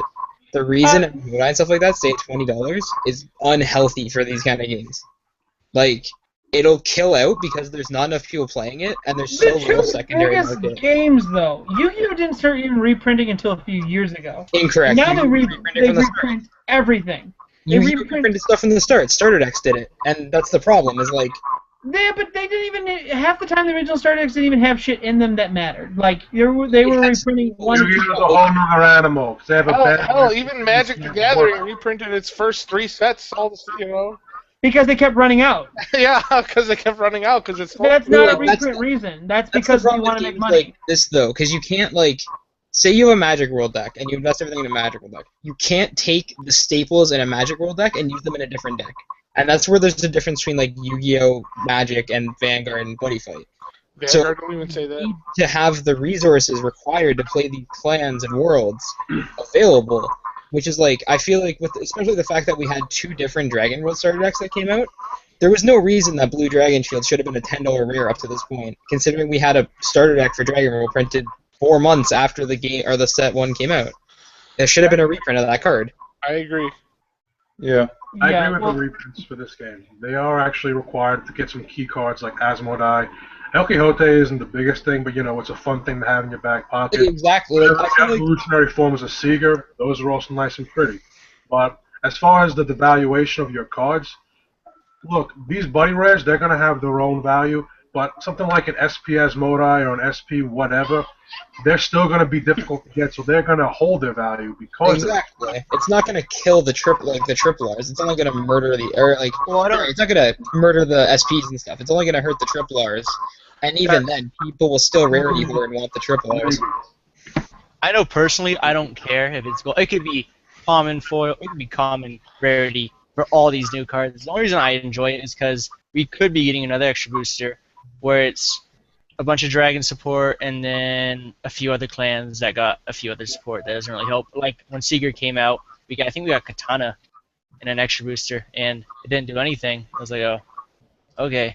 So at least this way, every world is getting at least 2 support cards, and that's why I'm like, okay, it's Bushiroad. I've become numb to their way that they print support. So when I see something where, like a Fires Collection, where they give support to everything, and at least it's good quality support that a deck can use, I'll be like, all right, it's good. It's a start. It's somewhere. We're getting places, because I don't expect Bushiroad just to go set 6, Magic, Katana, no dragon whatsoever, Seeger, and in Hero World. It's like, whoa, what? You don't have your selling baby on there. Can't do that. So Yeah, but it's, they do it's do an that, extra though. booster They- tier. It's I not feel supposed. the same idea, and this is the easiest comparable thing is to Fighters Collection, because Fighters Collection is invented in Vanguard to do the same thing. It got reprints out originally, and now the new one is a new card for everything, and then reprints again. This is the greatest thing they can do, because it's like, oh, Dungeon World's the best thing? Here's a new way to play everything. You don't like Seeger or Wild Dragons? Here's this big Ancient World boss that's actually pretty viable. You don't like the Dungeon World Adventurer Rush? Here's some good dungeon enemies. That hero, Asgard size hero, is extremely solid for both Exactly. Asgards and heroes. It's like, okay. You don't like heroes? Here, play friggin'. Here's a way to play Ragnarok and stuff and have you not get blown out by 1 negate. Yeah. In all Yeah. honesty, like there's a lot of new cool stuff coming out and things coming out, but I guess this buddy pack is the only way we're gonna get one of the ways we're gonna get new players in the game. Like, and that's the bottom line. Is like all this stuff that's coming out. Stop it with the SP.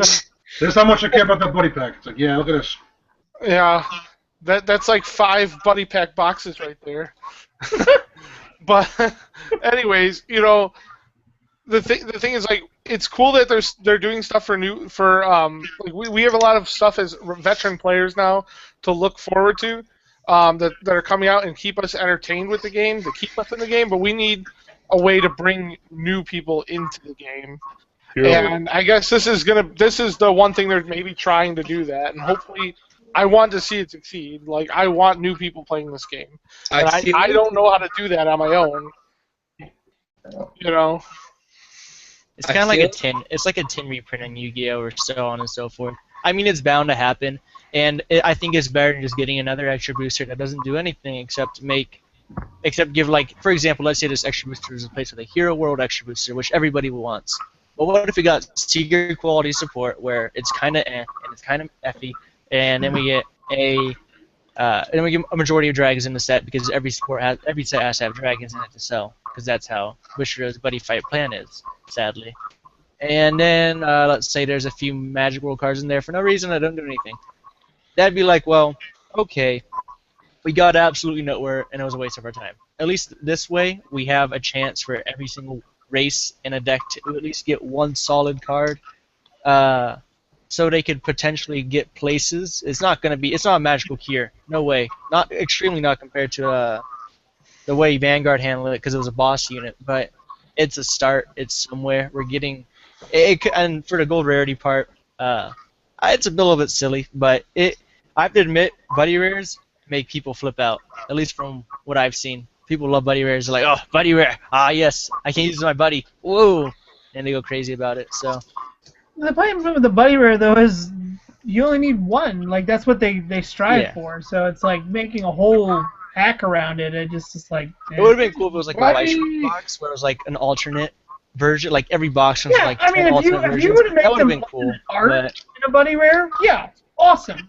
Like money. Like who wouldn't want that? Like I feel like they might be, because they're starting to do that with buddy rares already. no, Like, there's showed a couple of them. They're not alternate art. I mean, maybe a Alternate art. It's been said on the part of Nintendo that went up a couple days ago. It said that all the buddy rares were alternate art.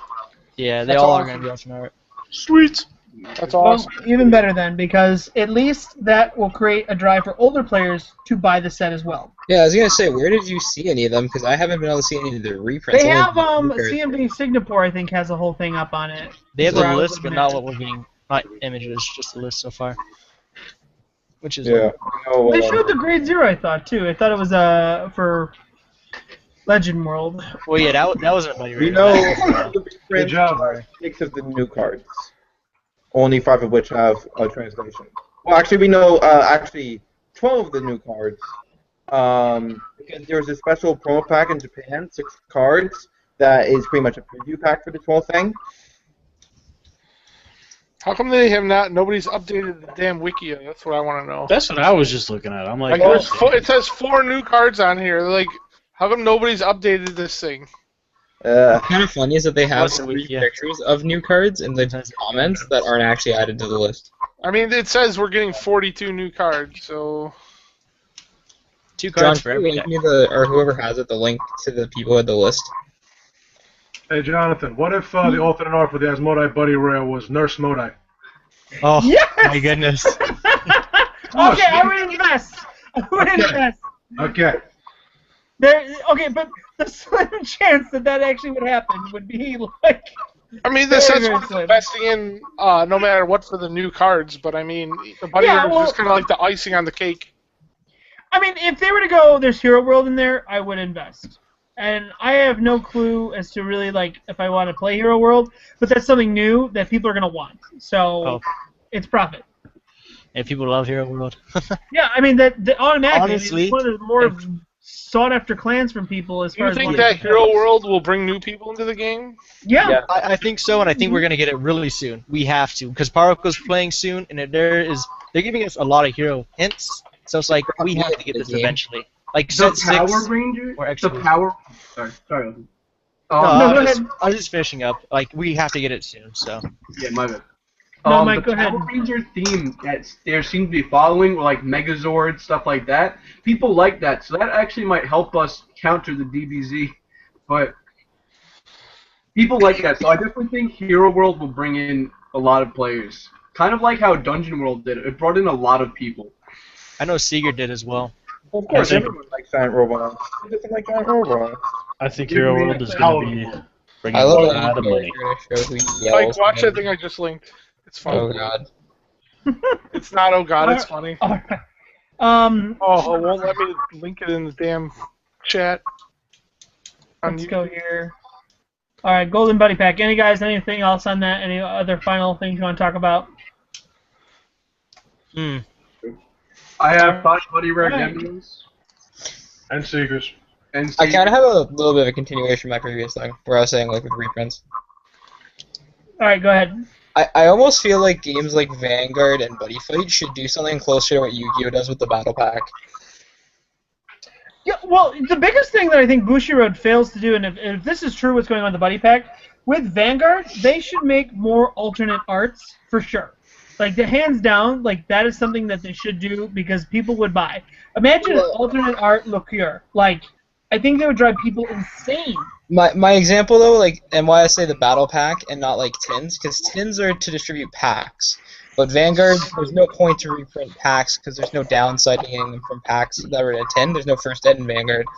I say the Battle Pack, though, because say you had, like, a triple R version of a card, and then the other ones were common. That gives you a reason to still want to sought after to make them all triple R. Plus, there's a way to reprint a lot of wide spectrum of cards at once, and have them all be relevant still. Because like a thing like that, you could put in just like all the rares that are good, like nice one, blue dragon shield. You could put the fist in there, like all tons of stuff. That's just like not even necessarily high rarity, but just rarity that needs reprinted. But something like that might ruin the value of some of the cards already. Buddy rares are nice, they look good, people will look for those. But something like a common, this game is already pretty cheap. So if you make something like that, it's like, yes, Blue Shield should not be $10. But something like Knuckle, like if you make a common copy of that, it's gonna go from the $8 to $10 card to like a $2 to $3 card. Out of curiosity, did you ever play Yu-Gi-Oh? Yeah. Do you know what the battle pack is though? Yeah, but Yu-Gi-Oh is another game. Yu-Gi-Oh is very expensive. No, but I'm saying battle packs so that way it's not easy to get them. I'm saying like something like card D in the battle pack. Yeah, like have it be one in a 200 card set. But like, what are all these filler cards gonna be? Well, I'm saying more like, garbage. That would. Well, we have 5 sets. Dungeon World? We have Trial Deck. Yes. We have tons of stuff. Yes. Like, there's tons of cards that are just inaccessible to everybody. It's like, say you wanted the common Dragon World size 1, I think it is. Starts with a J, I can't remember his name, but that was played a lot. And you had to buy the Dragon World starter deck to get it. Jackknife? No, it's not Jackknife. It's like, it's a size 1 thing. I know which guy you're talking about. TDO3, right? Yeah. He has like 2 like swords for arms. Double Sword Dragon? No, it's not that. I'll figure out what its name is. It's a grade 1 and it's a trial deck. I can guarantee you I don't want it. Probably not mad. I'm sure I know what he's talking about. Actually. Yeah, its name's really dumb. There's the one that can attack your opponent directly even if I'm watching the center. It's also not that. One sec, I'm This fine. thing doesn't even have an effect the card he's talking about. Yeah. The first starter deck? Vanilla? No. Yeah, it is a vanilla. It's like... Wait, how do people not have that? Is it from TDO1 or TDO3? I think It's from TDO1, but then it got reprinted in BTO2. What card is this? You know it too, Joel. Why are we dancing around the question? Jamadar Dragon. What is it? Jamadar That's his Dragon. name. It's size 2, 8,000... Oh, Jamadar. No, he didn't get it. Yeah, he's never been died a long time ago. He's just a really good common. I thought it was Thousand Recurve. Like, stuff like that is what I'm saying. Like, just like commons like that aren't huge, but are just good to have. Could easily fill a set of like 100 cards. Especially sets like Magic World and stuff, where their support was really like scarce and things like that. Like sets where they had scarce support, and the commons were harder to find, and the cards were just harder to find. Like stuff like Armor Knight Factory, I want to say it is, the one where you get them back from grave.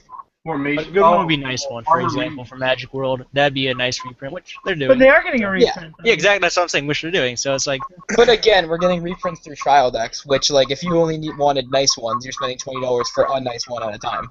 You should oh buy no, a no, we trial don't deck. we don't do Vanguard style. We get usually 3 to 4 copies of. You get Arcana 2 for some cards though, usually spells. Yeah. Unless you're the Katana trial deck. Nobody bought it. What one? The Katana World trial deck.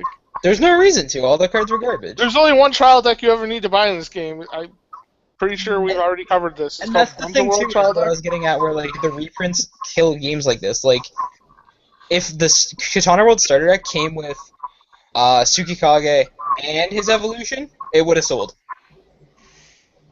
Yeah, probably let's a little bit more. Exactly. If the Dungeon World one came with like, Although I feel that a reprint that soon would have been a little bit silly.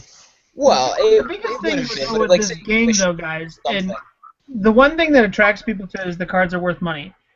You want people who want to invest in this game. If you do a reprint or a cheaper version of the counter game, you get Vanguard. And there are expensive cards in Vanguard, but the problem is there's not like a whole like most of your triggers, they're not SP or double R or anything like that. So they're Nova very Grapplers cheap. are. One unit. Yeah, I missed the SP triggers. I thought that was awesome. Like I bring it back. Like what? Yeah, I wish they would bring that back. I mean, like when you think about what the things that they could do, that's money. Like, anywho. Like the parallel When foils. you go, Yeah. I want to reprint this. The game's not been out a year one. Like, no matter how you cut it, it's not been out a year.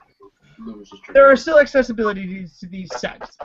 And the ability to actually say, okay, I want to make so other people can play this game. We're going to reprint this. We're going to put all these things in Buddy Rare. That's cool. Like, I think that's a great concept. I think reprints, though, are not needed right now. I just don't. I think if they were to do this in a little bit further into the summer when more sets are out, but we're only at sets 1 through 5. I mean, like, they didn't do any reprints for Vanguard until well after the fact of that. I mean, even then there wasn't a lot. They reprinted CEO like 4 times. Yeah, they did do that, but you have an excellent point.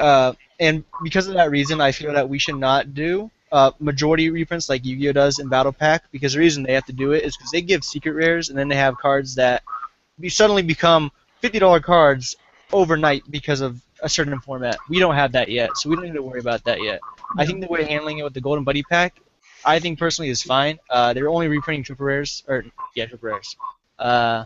Some that people didn't want, but yeah, well, I think really, because they're not all triple rares. So is Blade Wing. Oh yeah, there's a few double rares. There's Mainly less than that just too. it's just the main character units. No Tetsuya. No Tetsuya. I was so mad. I'm glad so there's no mad. Tetsuya. And there's probably a good reason for that. Bushiroad hates me. That's a good reason. No. The deck would be far more accessible then to people to, you know, they'd go buy their trial deck and their 4, you know, Tetsuya Buddy Rares, and there you go, boom. Done. My closing statement on the Golden Buddy Pack, however, it only scares me for one reason. The last time, whenever they do a Fighters Collection for Vanguard, that is a signal that they're going into a new format. This set 5 looks like the finale format, so it looks like we could potentially be hitting a new, like a Season 2 that Vanguard did, or a Season 3, or so on and so forth. Well, then we So got that means, far less sets. Yeah, it could mean that we're going into a completely No, that's new. not true. Buddy Fight, or Vanguard, was sets 1 through 5. 6 started a whole new era of Limit Break. Yeah. And then set I 10 mean, and so on. they do like 1 to 5 sets. I mean, the only season that they actually did it was this last one. They did set 16, 17, Movie Booster, Generation Booster. Like, there's 3 sets technically for the Legion era, and then they moved it all to this new thing.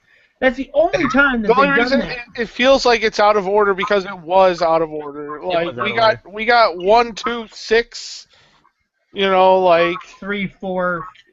Yeah, I mean, like No, we played. 7. The meta changed. Like 1, 2, 6, 7. it was really wonky for a time. So like nobody knew. Like we were playing the meta out of order.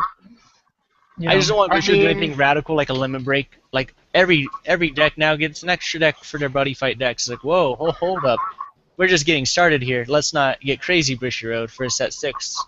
So I don't know. Every extra booster like thing. Feel there's something new that they can. Well, actually, let's go into the next question here. Let's go into what did I have this? We're in the segue, John. What's that?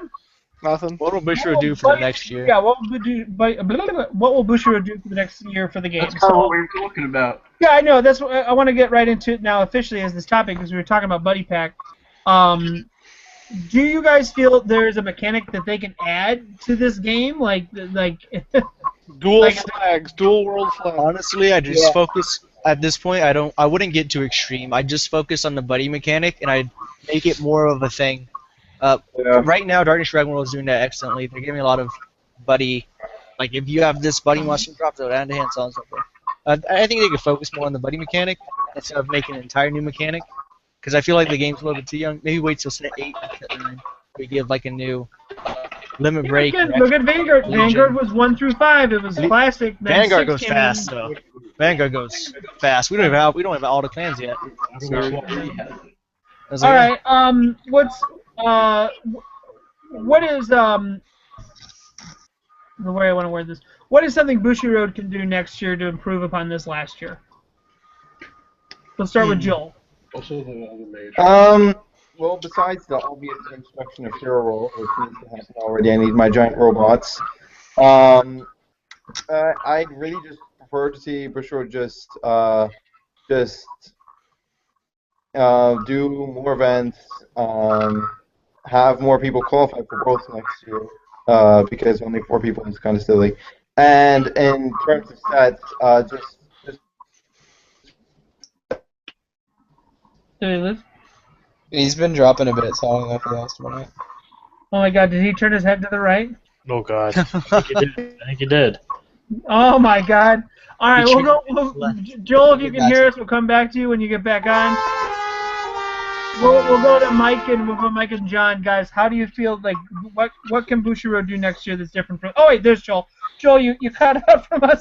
Can you Yeah, Google Hangouts is liking me too much right now. Okay, where did I cut out? You were talking about more tournaments and things, is what I heard. More I'd like to see more events in general. I'd really like to see them have more people qualify for Worlds next year because only 4 people is ridiculous. And in terms of sets, I just want to see them back out. The mechanics are already there. Like we're already going to have a pretty big, like even. God damn it. He turned his head to the He right. played the songs of his people and then he disconnected. Is he Canadian? It might be the Canadian internet. He is Canadian. It's probably the Canadian internet. They don't I I like don't know if we'll get him again. Let's go back to Mike and John. Oh wait, there he is. Every time I say this. All right, Joel, quickly finish. Like a magic Okay. trick. It's just a screen hug. Motherfucker first. Quickly finish. Okay, where did I cut out this I time? don't know. 3 words or less. Go. I just want to see mechanics fleshed out in sets, please. Like even with the introduction of Hero World is just going to be like Hero World's big mechanic is equipping monsters, and that's just an expansion of what Cold Ritter is. So you can already see that kind of thing in Hero World, and I'd just like to see that kind of thing, just fleshing out mechanics that they already have there. Okay. Oh, can I comment on his thing there real quick? Okay. Is it about Okay. flesh? It's just the hero world thing. I'm pretty sure there's I don't know if anyone else seen it, but there's a rumor going around because of the way they show in the episode when he equips Captain Answer. It uses a gun, then a sword. People think that you can still equip a weapon while you're equipped with a monster. Dual equips. 'Cause Wow. they do the same thing with Card Burn, because he equips the sword. Because people don't are sure if that's fully part of the impact or not, because they really We're gonna show have to weapon do that information. We with can't the guy say equipped. We Alright, must- it's just a cool thing to think about that there might be the ability to have an armor equipped and then equip weapons on top of the armor. If it was gonna work anything, it'd work like Aces, where they gain soul, and they get like it looks fancy. Like they just put like monster in their soul, and then the weapon gains effects. Ooh. I Yeah, like that. possibly. Yeah. Yeah, that'd be pretty cool to see. Interesting. All right, Mike, John, what would you like to see from Bushiroad this next year? Well, they're doing a nice thing with having the Vanguard, Buddy Fight, and White Sports tournaments at the same time. It's nice things for convenience for everybody, but at the same time, that kind of hinders players to having to choose. Like I played Vanguard and I play now Buddy Fight strictly. Had I also been playing White Schwartz, God forbid they ever come out with a Ronin Kenshin deck, I would be in that. But if I ever had to choose between playing in one specific tournament on a day, that's an issue. Like they have Vanguard on Saturday, and then they made like White Schwartz Sunday and Buddy Fight Sunday. Problem is, those two tournaments are at the same exact time. If it would be possible to have, say, okay, let's have the White Schwartz tournaments from 10 o'clock to 6 o'clock, or hopefully end earlier than that, because there'll be less organization required because they won't be managing 2 tournaments at once, it'll only be 1 tournament at a time. So maybe like Buddy Fight, White Schwartz, say like 9 o'clock in the morning to like 4 o'clock in the afternoon, and then they have like a half an hour break. Then comes a Buddy Fight tournament at 5, 6 o'clock at night, and maybe that'll end at 10, 11 o'clock in the in the evening. That would make it more possible so people don't have to choose between playing either game. I've got a friend who plays both White Schwartz and Vanguard, and he won both events.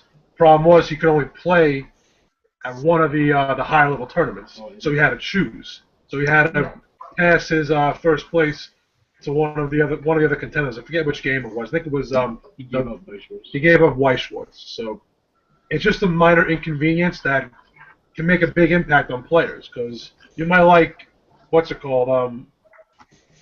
you might like playing Danger World, but at the same time you really want to go and play Fairy Tail, because it's your favorite anime. So it's like you have to choose, and it's a bit of a pain.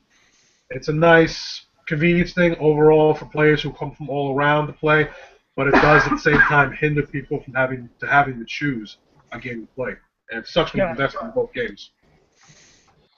All right, Mike. I definitely agree with Austin and Joel on improving the buddy mechanic. I constantly argue with some guy at my locals that it doesn't do anything. It's such a completely irrelevant mechanic and only works, like, applies for a few cards and to gain you a life once per game.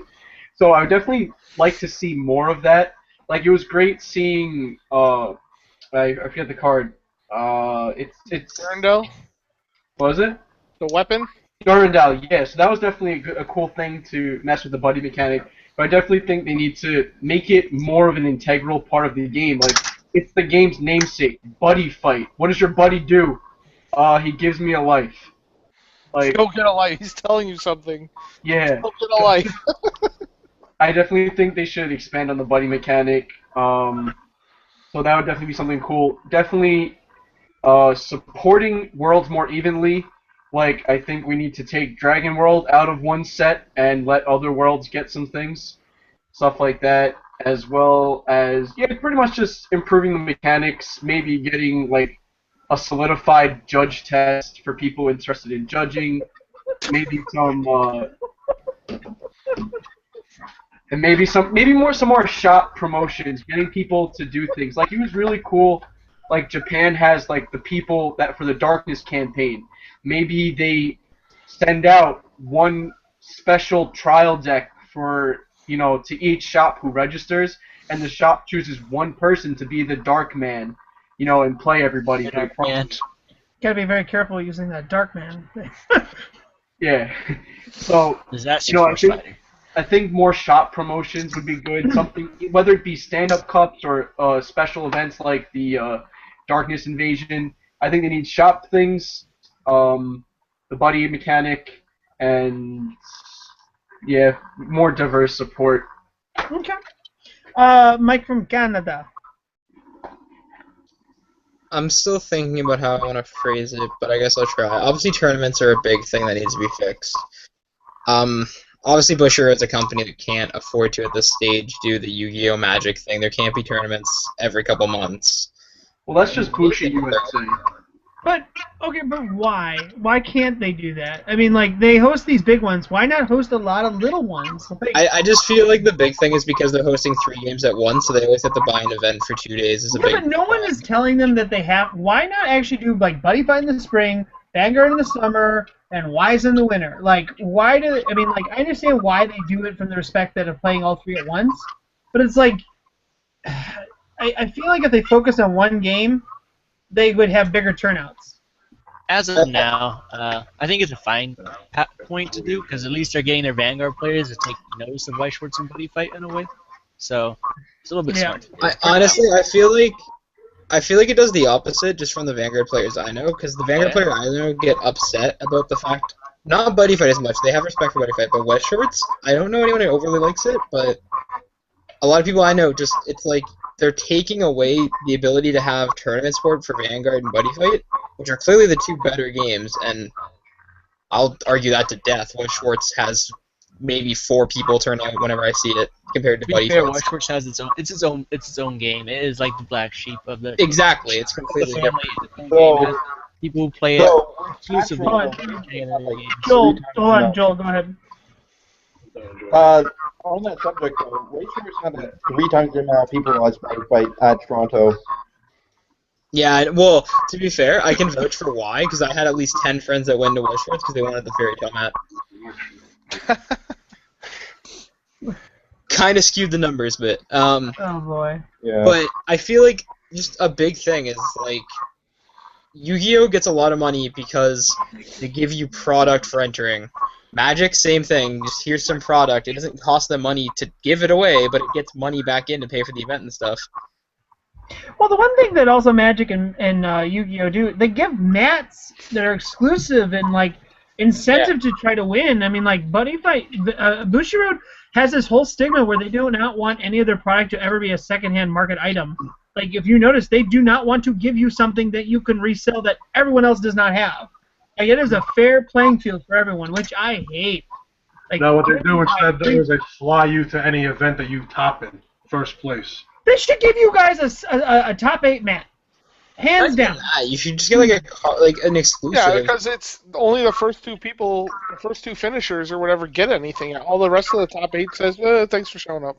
Yeah, and that's Instead, we really. get, I mean, instead, the nationals, the people who make it to Nats get like 3, end up with 3 or 4 of the same match. Of the buddy Oh fight god, match. yeah, that was awful for you guys. what was that? Well, it's just they What, kept say getting again? the mats like every round. Like you'd sit down and there's a mat. Oh, yeah, and they're worthless. I mean, they're worthless. I mean, that's the thing with the sneak peek mats and things. I mean, like when at least when Magic has their game day, there's like a mat per store or a mat per tournament. Like, anywho, Joel, what is something you wanted from Bushiro this coming year?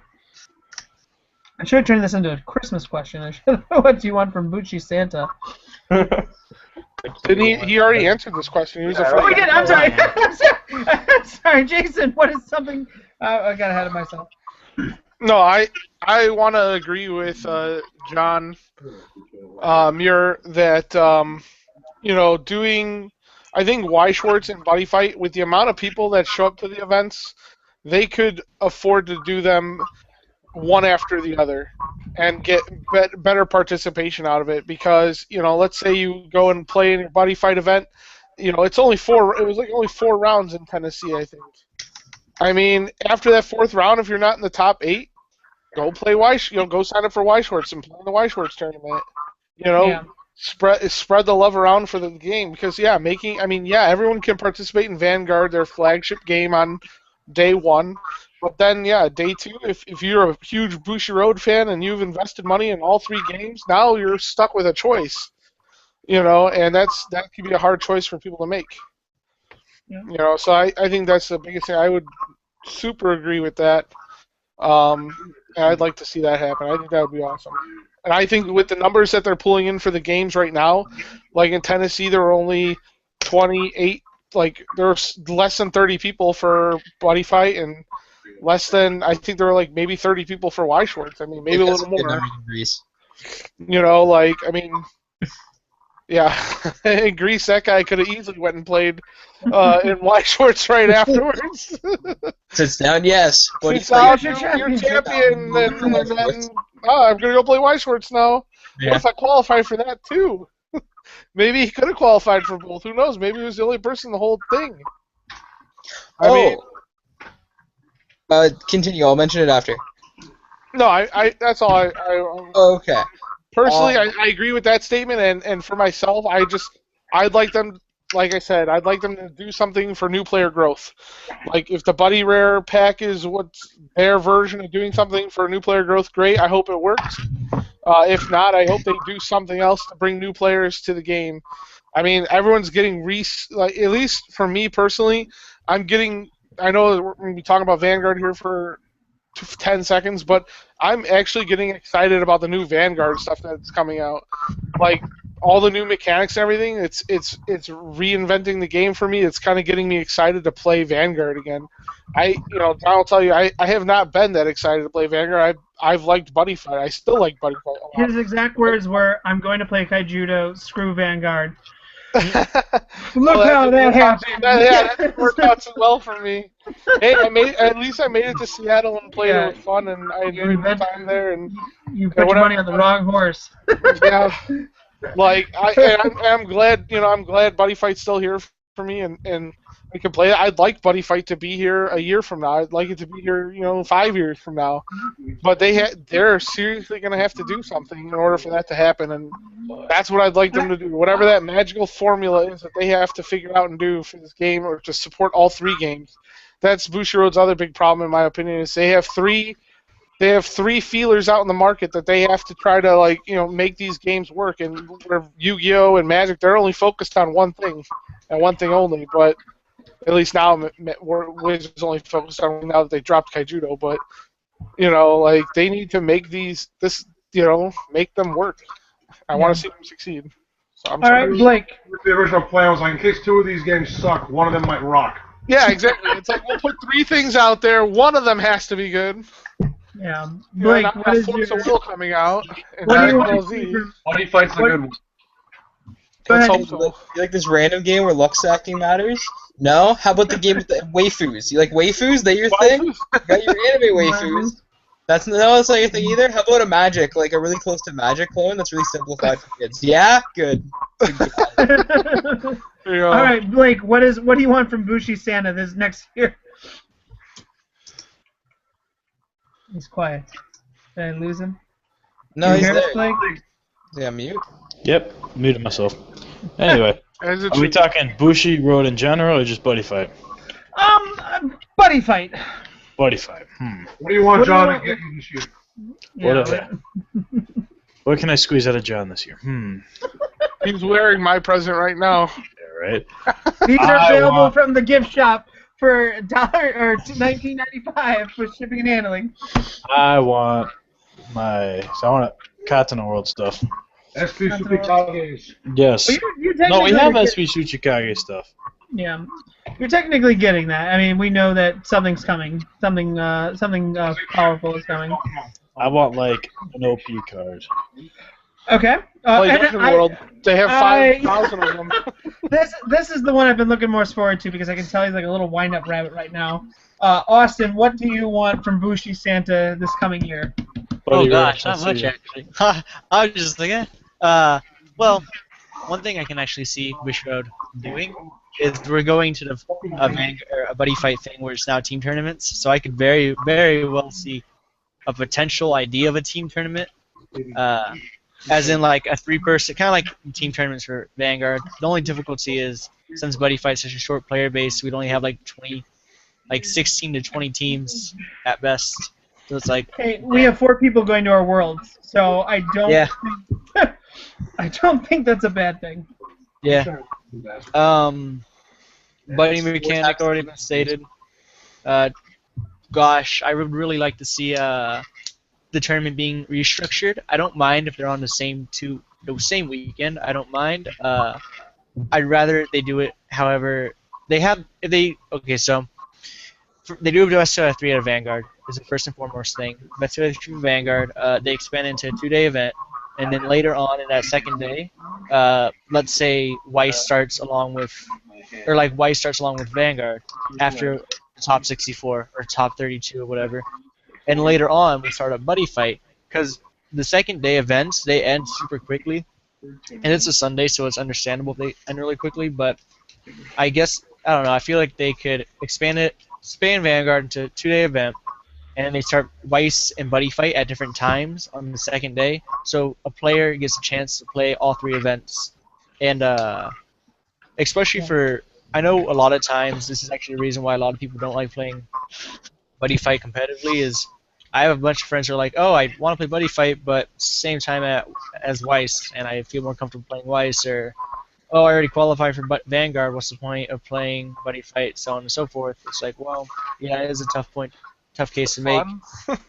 I mean, for fun, yeah, but it's like, what if you qualify for Buddy Fight too? You want to play in that, so they could as well do. They do the same thing they did this Worlds, which was no last-minute qualifier.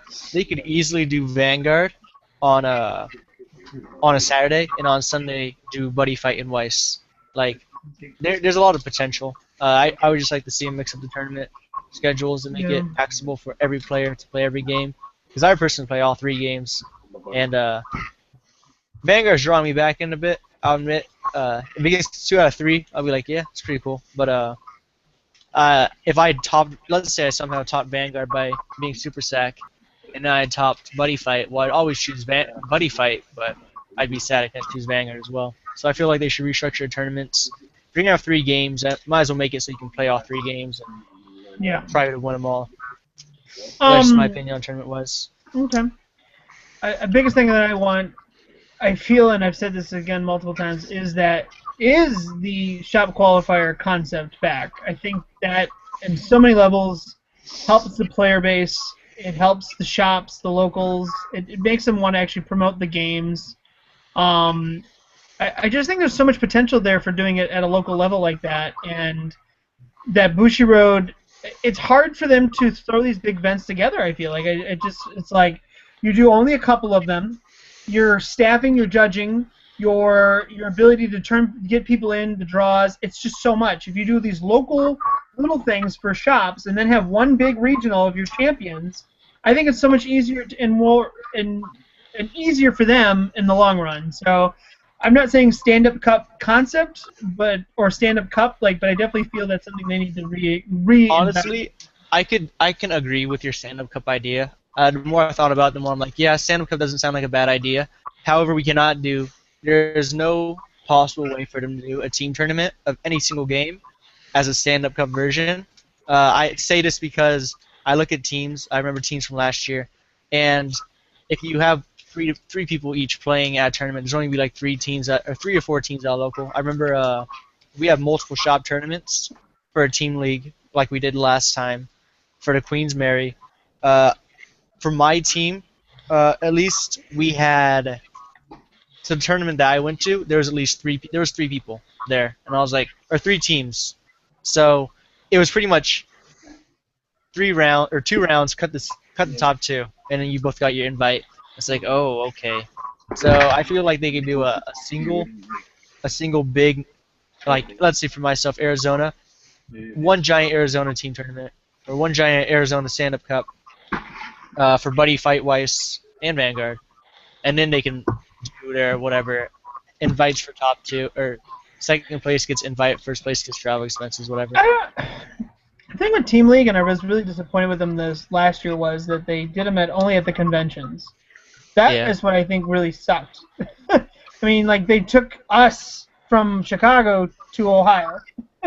I mean, and obviously Chicago was worth doing stuff at, so I don't understand why they had to do it at a convention. But I want to move on from this. I want to open the floor to you guys. If there's any topics that you guys want to talk about, I want to wrap this up in a little bit. It's almost approaching the 2-hour marker. So I open the floor to anyone that has a discussion or topic they want to talk about. Come visit Team Dragonic Theory. Shout out. Wait, you're in Arizona where? Arizona Phoenix at Showtime Sports and Gaming. If you want to But play if you Vanguard, can't Weiss, or Buddy visit Fight. Arizona, you should visit their Facebook fan page, right? Yeah, we do have a fan page. I've been thinking how many people are on your fan page? For us, I haven't counted. I don't keep track of that. Oh, okay. Yeah, I'm just a side member of the group. I've been thinking about making my own YouTube channel. If I do it. Mike, John, any last-minute things from you guys? Anything you want to bring up? I know you contemplated a little bit for Mike. Oh, I had 2 things. Sorry, hold on, Mike. Oh, right. You're Canadian, Mike. Mike John is like the yeah. That's what I refer to. 2 guys with first names. You guys have anything you want to say from New York? Not really. Like, if there are people that are on Long Island that want to play, like, you can always, like, hit me up here on the Facebook page because you're probably part of the North American page. I need to let everybody know, I keep letting people know again and again, is that my friend bet me I need 1,000 rapier dragons for a bet, and we are currently over 500. What card is this? 1,000 rapier dragons. It's a 5/2/1 size 1 for Dragon World, and I was bet to collect 1,000 of them. What By set when? is that from? It's from set 2, and it's also from the starters. It's a vanilla. Okay. I don't Why have do you any. need 1,000 of them? Because me and my friend... 1,000 rapier dragon, Blake. 1,000 raping dragons. Okay, got it. Yeah, so hit me up if you guys have multiples of those. I do pay for them. Anything specific? Anything? I'll get back to John. All right, Mike from Canada, Mike. Now go ahead. The one thing I was trying to that Genji reminded me of by accident was in West Shorts. I don't know if this is happening in Japan as well, but they're reprinting all the original sets.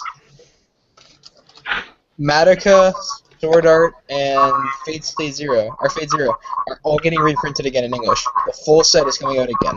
Yeah, they are doing reprints. Why do we not That have was like 2 years ago. Like, why do we not get extra proof for reprints for Vanguard? Or, like, well, that'd be silly, but, like, It's been way more relevant in this If we're game. gonna talk reprints, the problem is Vanguard goes so fast that a reprint wouldn't matter. The reprints Well, they that's what do, I'm saying, great Vanguard's guy. White Schwartz seems to stick. Like their sets are their sets, and once they get their set of support, they are done. You are pretty much done unless you have another season coming up. And I think Weiss and all those other sets were printed like 2 years ago, so I'm not too surprised that they're getting reprints, especially for the prices. But Vanguard, they just go fast so quickly, which I hope Buddyfight doesn't do. I'll be honest, I don't want Buddyfight to go as fast as I was Vanguard. just surprised because the Fade Zero and Sword Art only came out like at the beginning of this year, and they're getting reprinted at the end of the year. Yeah. Well, like, if we're talking, I just want to talk speed for a second. I like how Weiss handles their speed. It's not, it's a single set, and you're not going too fast. Buddyfight seems to be the same way. We're not, like, at least, I don't know how to say it. It doesn't seem like it's speeding by too fast yet, but I have to give a few more months to see how it goes set-wise. Vanguard, however, it speeds by its set so fast, I don't even know why I'd even bother buying any packs. It's just like, why even bother investing in the Legion format unless you buy like Sing Saver, unless you really, really, really like the stuff. I want to chime in. I want to chime in because the one scrub game I play is Vanguard, and I feel like I do it well. The thing with what they're doing, though, and Austin, you said this yourself, they're getting caught up finally, and I think that is going to put us on par with their other games now. I think putting us on the same rotation, or not rotation, same releases and things is actually going to be very well for the community, especially going into next year. I think that's a huge factor for them actually getting us caught up finally. I mean, when you speed up like you said you are, yeah, that hurts us so badly because why do you want to invest in something that's going to be outdated in 4 months? Problem is, I don't think anything that's coming out going forward is going to be superly outdated just yet. I think it's a safe bet from 16 on. It is an investment in the long run because there's so much. Right. I'd invest in Seekers. Like Seekers, they look you can tell from Japan that they're doing pretty solid. They're great. I'd invest in. However, I wouldn't invest in Federations as a whole unless they're cheap because you run the X afterwards. So it's like they're not gonna be cheap. They're not gonna be cheap. That's gonna be the top deck for a while. Yeah, for like a month or no. That's the problem. It's like a month and then you're done. No, they got support. I mean, you got to think with they got support. Like they're got support, I imagine like the really hard competitive dogs and be like, you know what? Those Federations are awesome, but to X we go with the two. Even the Perditions, though, people were still running the Dragonic Overload Perdition in the X. Yeah, that's what I was saying. I don't. That's the one card that will stick out the entire thing, along with a few others. Right. But hey guys, open floor. One thing. The only thing that I want for them to come out with Buddyfight, I don't care what world it is, give me my Gold Paladin. That's all I care about. Don't say Legend World, Knights of the Round Tables, Gold But Paladin. they are. Those are They are the same Paladin. Come visit Dungeon Look World. at Shadow Paladins. They follow the King Arthur storyline. They follow it all. No. Those are Royals and Shadows. Don't confuse the two. Give me my Gold Paladins. You want Gold Paladins? Come join us. Adventures. Give them to me. Yeah, adventures, yeah. John, come play Adventures with me. The 1014 is the same artist as Garmore. He actually looks similar. Have you seen his art? All right, guys, I want to wrap this up. Joel, any final closing arguments, anything like that? I see you over there.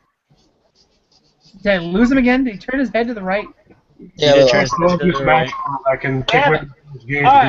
I'm cursed to always have this turning your head to the right thing. Okay, guys. So I want to thank each and every single one of you for coming on the stream today and giving some contribution to this. And really excited to have so many people who are involved with Nationals too. I think it was a lot of fun in the long run. And John, I wish you the best of luck, sir. I really do. I hope you will bring the championship home to the good old US of A. And keep us in the loop. I'd really like to know more as far as what they tell you and about what's coming up for your guys' travel and things like that. And definitely, again, take your horseshoe with you. Take your four-leaf clover. Take everything you can because 4 people, your odds are high. Competitions are true. What's that? I'll take my 48 Dragon World SPs with me. Don't worry. Yes. You're gonna have like the Highlander deck is gonna have all these different SPs in it, and that's all it is. Just remember, you only have to win 2 games. No, I gotta play against each one of those guys once. No pressure. No I pressure. gotta play against each one of those guys once, and then the 2 people with the best scores play off. Yeah, what are they gonna do? Have to Robin play then? against one person twice. Round robin at Worlds. I think I can see him doing It's that. like Yu-Gi-Oh! Like it spins like balls in a roulette. It's like Lotto, and that's who you play. To make it like take Good longer luck, than 10 John, minutes. and congrats to the rest of you guys who made the top 8 at Nationals. Thanks for Thank being you. on. Thanks for I tolerating wanna us. Yeah. Thanks for I tolerating do want to invite all of you guys back. The next time we'll be doing this will be after Worlds and after the Set 5 comes out. I want to wish you guys all a Merry Christmas for those who celebrate. If not, Happy Holidays and Happy New Year. But thank you again for all being on today. And those who are watching, thank you for sticking with us for the last 2 hours. Please comment, subscribe, and like this video. We definitely will be doing more in the future. And again, as always, thank you for watching. Have a wonderful evening. And once again, thank you guys. Love you. Yeah.